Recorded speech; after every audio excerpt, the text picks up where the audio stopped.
This is the riveting tale of George and the Dragon. Once upon a time, in a land far away, there lived a brave and gallant knight called George. Throughout the kingdom, stories were told of George's courage and his kind and pure heart.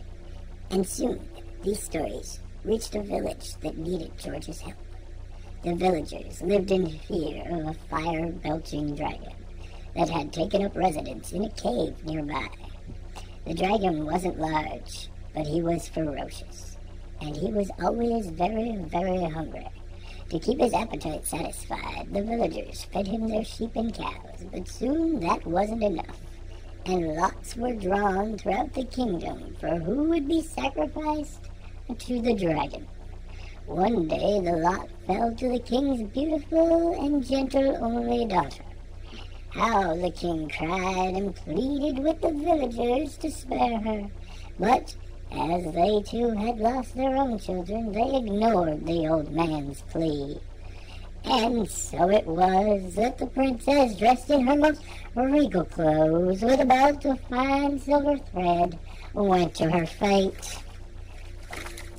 Weeping, she approached the entrance to the dragon's cave, only to be met by a gallant youth on horseback. Seeing the noble knight George before her, she begged him to leave her quickly, or he would die too, but George refused. The sound of their voices soon awoke the dragon, who began to roar. Sensing danger, George immediately rode towards him with his lance and cross shield. George's courage blazed like his armor, and with a thrust of his lance he held the dragon fast and called to the princess not to be afraid, but to throw her belt around the dragon's neck.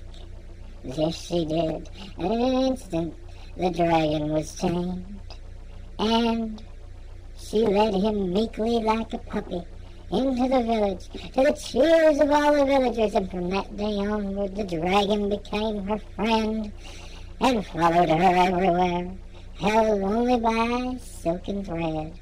So you see, if you can make your enemy your friend, you will have a friend for life. You may eat the biscuits inside this box, but only if you behave nicely.